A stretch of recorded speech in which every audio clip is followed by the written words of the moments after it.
O presidente Tonhão acaba de dar uma entrevista em um podcast e abre o jogo sobre alguns pontos interessantes sobre essa temporada do Clube do Remo. E obviamente a gente separou os melhores momentos e vai reagir aqui com vocês nesse vídeo. E um deles, o Campeonato Paraense não é rentável para o Clube do Remo? Salve, Fenômeno Azul! Aqui quem fala é o Evandro Júnior, sejam muito bem-vindos ao canal Leão Remista. Aquela pedida é de simples, que vocês sabem, né? Não se esquece de se inscrever no canal, curtir e comentar, porque assim o YouTube entende que esse vídeo é um vídeo legal, que você está gostando e vai nos ajudar bastante aqui no canal, beleza? Dito isso, bora pra vinheta. Acabou! Chega de sofrimento, o Leão subiu! Você tá livre,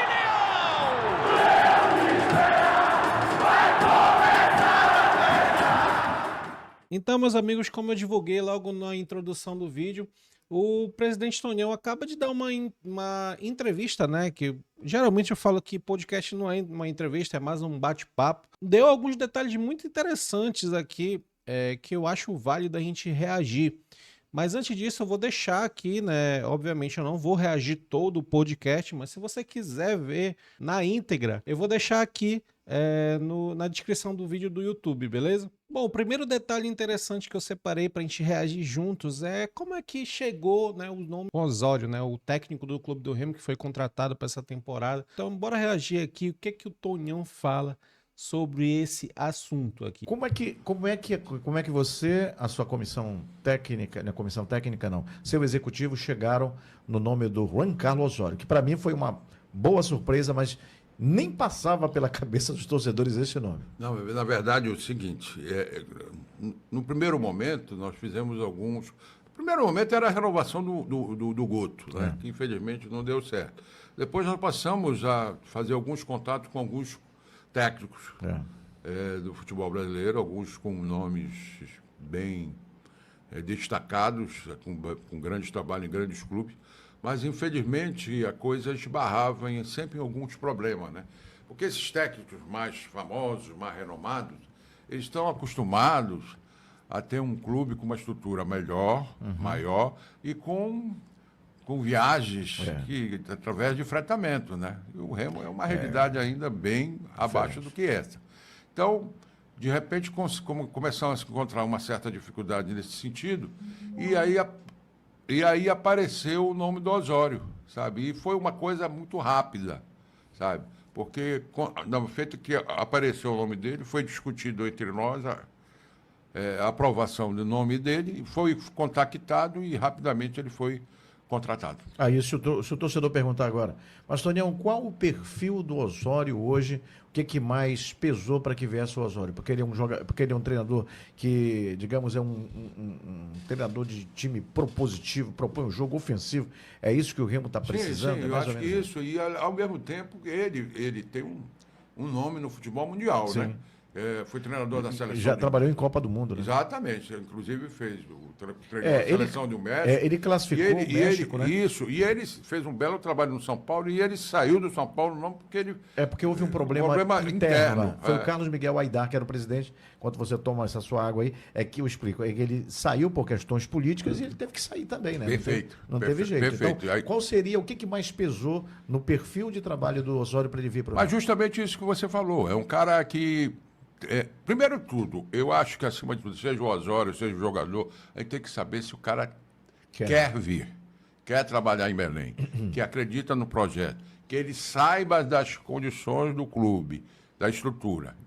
E aí, ver como é o esquema do Osório, né? É propositivo, é reativo, é uma mescla, sabe?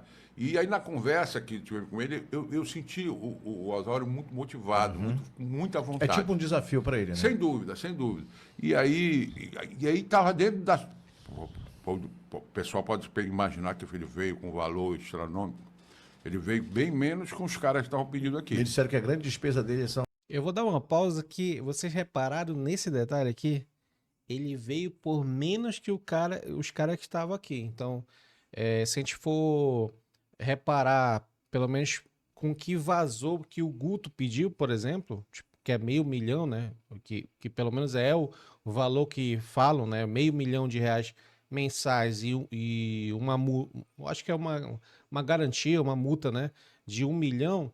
Então, aparentemente, o Osório tá vindo por um valor bem menor, tipo, e tendo assim mais bagagem, digamos assim, pelo menos em Série A, né? Mas não sei se vocês vão concordar comigo. Um outro ponto aqui que eu separei bem interessante para falar aqui com vocês é a questão de logística, né? O Tonhão falou um pouco sobre a logística, como é que é essa questão de logística aqui. E bora dar uma reagida aqui para ver o que é que ele fala sobre essa questão. Olha, para você ter uma ideia, Valmir, o Fortaleza ele viajava de voo fretado. Sim. Entendeu? Então, as condições.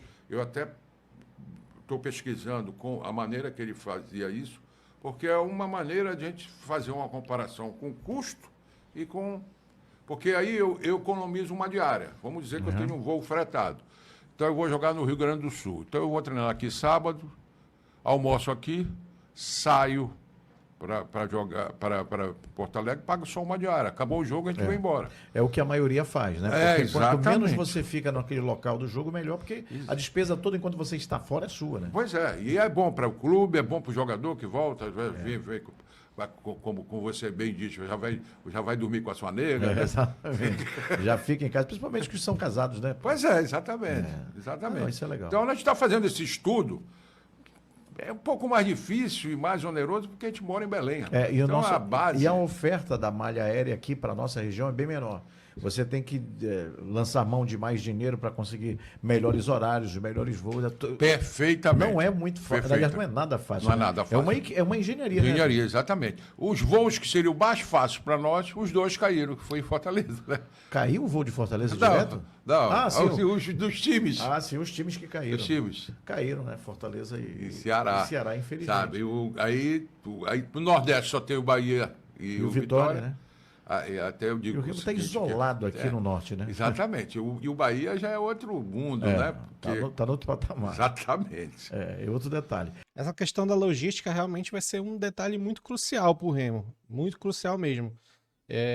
Vai ser praticamente um gol aí se o Tonhão conseguir fazer essa engenharia, como ele mesmo fala, de conseguir, né, esse voos fretados, porque é muito caro, a gente sabe disso, é muito caro, mas para ver se encaixa, né? Encaixa nesse faturamento que o Remo vai ter aí nesse ano. Outro ponto aqui que eu achei de extremo interesse assim, nosso é a questão da entrada. E o Valmir Rodrigues, junto com o Tonhão, tocaram nesse assunto. Achei bem pertinente no sentido da entrada dos estádios, né? Dos torcedores do estádio. Dizendo ele que, pelo menos na questão do Mangueirão, mudou de gestão. Mas bora ouvir aqui o que o Tonhão fala sobre isso. Jogos do Remo, eu vou falar jogos grandes mesmo de Copa do Brasil, com times grandes aqui, o acesso do torcedor. O torcedor, às vezes, com ingresso na mão, com dificuldade de entrar e problemas nas catracas. O Remo resolveu isso, ele descredenciou a empresa passada, ele qualificou quem estava. Explica pra gente como está isso. Deixa eu te falar uma coisa. Antes disso, eu quero dizer que o Remo ainda tem um problema para resolver antes de iniciar a competição da Série A, porque a gente tem um jogo suspenso. Sim. Então, isso a gente já tem que reverter. Depois pode falar mais sobre isso, sem problema. Mas, na verdade, nós tivemos um problemas sérios, realmente, com a empresa que trabalhava com a gente. Tanto quanto o acesso dos torcedores. Existe um problema, que eu não vou chamar um problema, mas isso é um costume do paraense. O cara fica lá fora tomando sua cervejinha e só entra na hora do jogo. Na hora do jogo, né? As catracas do Mangueirão não são do clube. Elas são do Mangueirão. Então, muitas vezes existe... ela tem um tempo de quantas leituras ela faz por minuto. E aquela avalanche, ela tranca. Certo. Sabe? Como também houve o problema da falta de energia, que teve um jogo que faltou energia no Mangueirão e aí depois as catracas voltaram já depois de um tempo. Tá, só para entender, as catracas elas não podem pegar digamos assim, um fluxo muito grande da turma entrando em cima dela que ela trava. Ela trava. Ela trava. A explicação que me Mas deram. isso é um problema da empresa, né? Todo mundo faz isso. Isso não é um assunto área, da né? minha área. Mas isso faz uma grande diferença porque o torcedor fica chateado, né? Sem dúvida, sem dúvida. Eu acho que o torcedor é o cliente que tem que tratar com todo o carinho possível, porque ele que traz. Os clubes existem por causa dele. Exatamente. Então a gente tem. Este ano a gente tem uma preocupação muito grande, até porque vão ser jogos com apelo muito grande, entendeu? E a gente tem que fazer uma reestruturação no sentido de facilitar o acesso desse torcedor. Nós mudamos a empresa, Principalmente do sócio-torcedor, viu? a empresa que atua no Mangueirão já é uma outra. A entrada entendeu? do sócio-torcedor. A do Bairrão, por força contratual, ainda é a mesma, mas a gente vai procurar também equacionar todos os problemas, muito embora que no Bairrão a grande maioria dos jogos vai ser de campeonato regional. Muito. Bom, eu só queria, assim, falar brevemente que, assim, assim, ao contrário, eu só discordo num sentido. Eu não acho que o problema de entrar em cima da hora dos jogos seja exclusivamente do paraense, entendeu? Eu participei, por exemplo, fui em um jogo do Flamengo e Corinthians no Rio de Janeiro e, cara, é a mesma coisa, velho. É a mesma coisa. O grande problema é que, pelo menos eu não vi essa catraca que tem no Mangueirão que trava, entendeu? Com grande população entrando ao mesmo tempo que trava. Lá não tem isso, então, de fato, pelo menos se não for, né, assim, não é do clube, né, como o Tonião deixou claro, olha, a catraca não é do clube, mas deixar claro, tentar verificar com os responsáveis de como é que faz com que essa catraca melhore, e principalmente, né, ter assim, uma entrada digna, né, para o sócio-torcedor, né, que é o que vai ficar pagando todo mês ali, independente de tudo. Eu, por exemplo, eu fiz o meu sócio-torcedor, vou até mostrar aqui já para vocês. Isso aqui é um tema para outro vídeo que a gente pode também falar, né, a questão do sócio-torcedor, quem é que paga agora em janeiro, porque só tem um jogo. Mas, cara, a gente quer ajudar o clube, independente de estar entrando ou não, entendeu? Então, ó, esse é o meu sócio-torcedor. Não sei se dá para ver direitinho. Então, eu tô já ajudando o clube, independente se eu vou ver um jogo ou não. Mas, cara, a única coisa que eu peço cara, quando eu for pro estádio, eu quero entrar, eu quero ter uma comodidade, pelo menos, de entrar, por mais que seja uma entrada em cima da hora, entendeu? Então, eu queria deixar, pelo menos, registrado essa minha opinião. E aí, a gente pode ir já para o último tópico, né, que eu separei, que eu posso dizer assim que é o tópico assim mais polêmico, digamos assim, desse vídeo, que é a questão que ele fala do Parazão, se o Parazão é rentável ou não para o Remo. Então, eu vou reagir primeiro e depois aí eu falo a minha opinião, beleza? Mas é um campeonato muito motivador, onde ainda existe uma rivalidade muito grande. O Remo querendo mais um título para igualar, chegar ali os 50 títulos, né, pertinho, para ficar numa briga maior. E como é que tu consideras o campeonato paraense, Tonião? É, sem dúvida, uma boa preparação para não diria balizamento, mas uma boa preparação para o campeonato principal, que é a Série A? Sinceramente? Diga. Vale só pela rivalidade. Realmente, a gente tem que pensar o que é que tu vai considerar? O repar. O resto é praticamente um 0-0 e às vezes até tu pagando para jogar, entendeu?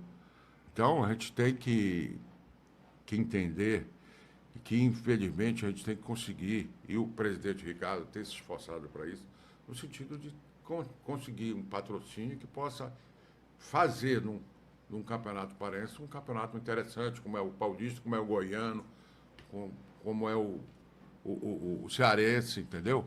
Infelizmente, às vezes as pessoas aqui, a gente, talvez até pela falta de indústria, a gente tem essa dificuldade de apoio de patrocinar um campeonato paraense, porque eu acho que o futebol hoje, o Remo, hoje é a prova disso, que o Remo está divulgando todo o estado do Pará de uma maneira Global, positiva e global, né? Então, eu acho que isso aí, as empresas têm que olhar para esse lado, porque investir no futebol, há uma contrapartida, e eu acho que se você olhar pelo ângulo de investimento, é um investimento que tem um bom retorno. Então, você diria que o Campeonato Paraense por si só, e aliás ele vai ser disputado com menos datas ainda, ele dá prejuízo para time grande, né? Sim, porque tem um custo. No momento que eu me preparo para jogar, eu tenho um custo. E se eu não tiver uma boa arrecadação ou vender... Porque ano passado eu tive um problema. Eu comecei a ter um rendimento através da Remo TV, que a Remo TV passava os jogos do Remo, e aí não era muito, mas era alguma coisa que tirava, que podia... De patrocínio? Era de visibilidade, entendeu? E aí, de repente, eu fui cortado. E aí, o que vocês acham aí da declaração aí do Tonhão? Parazão não é rentável para time grande. Para o Remo não é rentável. Mas, cara, assim, essa questão ela é complicada, né? Obviamente, hoje em dia, futebol é muito dinheiro, né? É muito dinheiro. Mas essa questão não dá para esconder que essa questão é um pouco complicada, cara. Pelo menos assim, para mim, eu vejo assim, até nos anteriores, por exemplo, assim, o Remo com naquele time da Série B. Se mantesse o time da Série B por mais um mês, ganhava aquela Copa Verde lá, se eu não me engano, contra o Brasiliense. Aí, tipo assim, quando a Copa Verde era lá para setembro, que foi toda desorganizada, aí o Remo, eu não vou pagar mais uma mensalidade aqui dos jogadores, vou dispensar todo mundo, e o Remo acabou perdendo, né? Aquela Copa Verde. Então, tipo assim, é um título lá, né? Queira ou não. Então, e pro Parazão é a mesma coisa. O Remo, na verdade, ele vai ter que priorizar o Parazão mesmo, meio que por força maior, porque o Parazão sempre começou cedo, né? E o Campeonato Brasileiro sempre começou lá para maio, né? O mês de março, se não me engano, ou maio. Então, pela primeira vez, o Remo vai ter que, tipo, cara, disputar as duas competições ao mesmo tempo, dando prioridade para elas, né? Mas eu ainda me incomodo na questão, tipo, essa questão de, não é rentável, mas dá a entender que parece que o Remo não quer o título, sabe? Não sei se só comigo essa sensação, entendeu? Parece que tipo, por exemplo, o Remo nunca deu tanta importância de disputar o título da Copa Verde, nunca deu tanta importância de disputar o título do Parazão. É prioridade? Obviamente que é. Mas eu sinto, cara, isso é uma opinião pessoal mesmo minha, que o Remo, por questão, tipo, como não é rentável, tipo, o Remo já...